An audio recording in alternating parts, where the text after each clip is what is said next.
Halo, selamat datang di Farbulator episode yang kedua.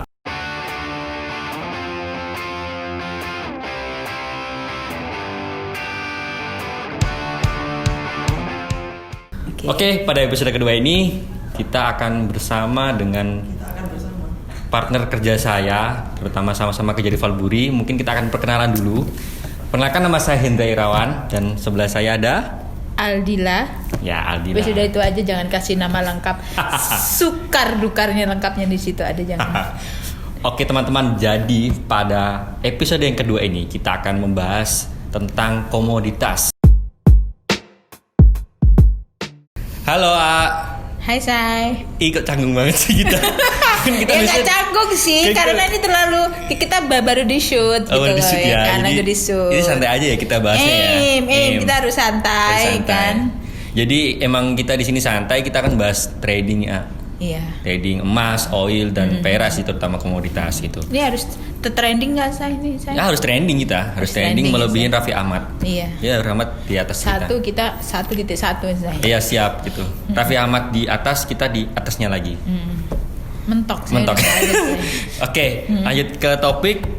Mungkin saya akan membahas tentang suka dukanya dalam trading emas dan oil gitu, karena banyak sekali traders terutama di Valburi ini yang suka banget dengan emas dan oil gitu. Mungkin kalau dari mungkin dari AA sendiri suka duka trading emas selama di Valburi itu gimana? Nah, terutama di oil juga sih. Trading di emas ya. Iya.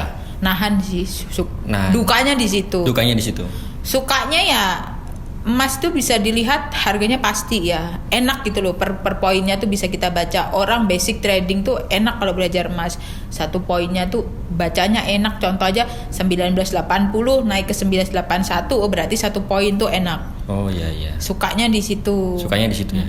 Dukanya nahan. Kalau lu planning besar, planning panjang sih nahan itu. Kalau oil gimana? Oil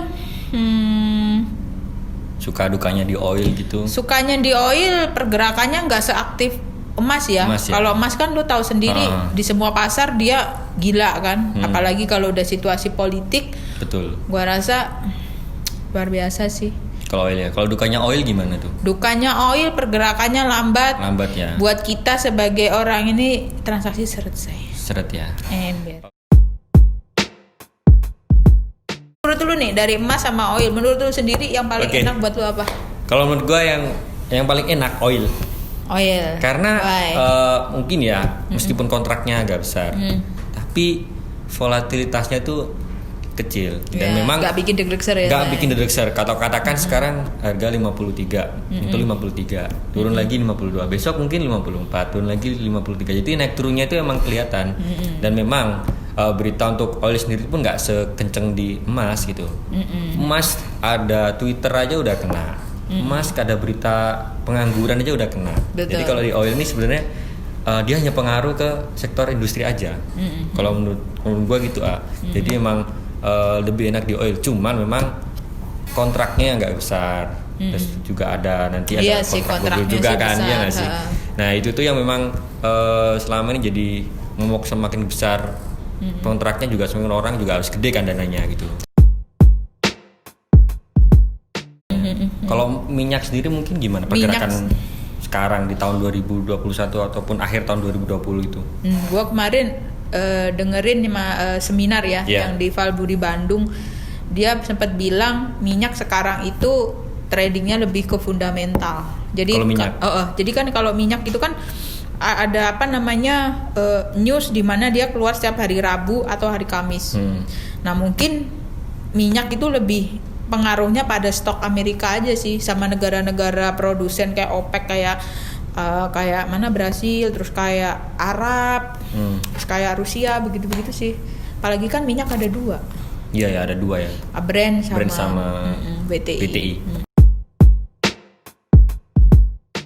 Mungkin bisa dikasih tahu dong tentang nasabah Mbak Dila yang trading minyak gitu, yang memanfaatkan peluang pada saat Corona kemarin. Mungkin bisa dikasih tahu ke teman-teman berapa dia masuknya sampai sekarang, dia profit berapa, mungkin bisa dikasih tahu. Gambarannya aja gitu. Ini kalau belajar pengalaman dari masuk ya. Ya. Masuk itu kecil sebenarnya. Kecil ya. Kecil, dimulai dari malah di bawah di bawah $5.000. Di bawah 5.000. Di bawah 5.000, tapi waktu itu dia masuk waktu di harga prepare $25 per barrel. $25 per barrel itu masuk. Nah, asumsi bahwasanya memang waktu itu harga minyak sudah mentok di situ. Betul. Karena level biaya produksi di Arab Saudi itu di 18 sampai 17-an. Betul, Nah, betul. ternyata begitu corona kan sektor penerbangan kan yang paling nyerap banyak ya. Ya. Itu kan mati semua. Mati semua. Industri kayak di negara-negara besar kayak Jerman, Cina, Amerika kan pada tutup tuh. Gelombang ekonomi kan lagi nggak stabil, malah Iya. ambruk. Nah, dari situ ternyata oil makin turun kan sampai $6 per barrel kan. Iya, Nah, dari betul. situ yang tadinya prepare untuk masuk, oke lah simpan, ternyata besar. Akhirnya dari situlah nggak mungkin harga oil nol ya, pasti di sini. Meskipun rumor di sana sempat sampai minus sekian. Iya. Cuma kan ternyata ketahanan negara kita ini kan kuat gitu loh, malah bisa menopang 6 ini udah mentok. Udah mentok. Nah, dari situ beliau dengan follow up saya, ya kan, pengertian tahapan-tahapan, di compare juga dengan teknikal. Nah, ternyata dari situ beliau trust, ya akhirnya pengen masuk lebih banyak. Menyimpan pun itu mulai dari harga 26. 26 juta per barel. Iya bro, Menyimpan. 26 dia tahan sampai sekarang. Kemarin baru profit 250 juta. 250 juta. Total masuk 500. Awal masuk berapa itu? Awal masuk berarti 15 juta. 15 juta. Jadi 250 juta. Iya, tapi ya step by step memang Iya, dia iya. memang ada quantity untuk nambah itu kan, dia harus punya cash yang gede juga sih. Ini closing statement nih buat teman-teman YouTube kita gitu. Apa ya, terutama closing? buat para pemula-pemula gitu, traders gitu.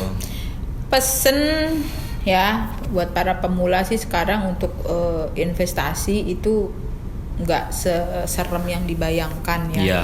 Yang pasti kita tahu manajemen resikonya. Betul. Terus kemudian kita cari perusahaan yang benar-benar integritasnya tinggi. Tinggi ya, yang udah legal ya terutama. Betul. Ya. Orang tuh sekarang yang dilihat apa? Likuiditasnya. Betul. Gua naruh duit nih. Gua naruh nih. Gua nanti ngambilnya lancar, cepet nggak, kan gitu ibarat Iya, benar, kata. betul. Itu sih yang penting. Itu yang Terus bisa bangun trusting gak sih itu? Iya benar ya. bangun pricing, terus juga untuk kaum milenial ya khususnya, apalagi kan sekarang udah semua serba gadget, apalagi menerapkan sistem social distancing yang orang kadang nggak bisa bertatap muka Iya langsung. betul.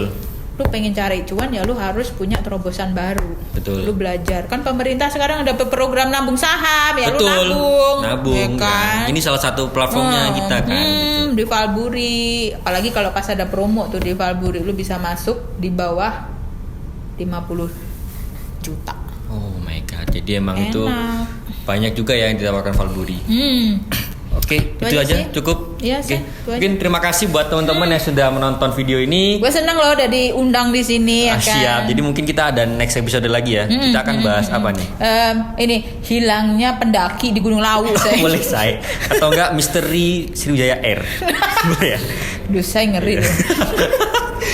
Oke, cukup teman-teman. Terima kasih yang sudah menonton and see you. See you. Dadah. Bye.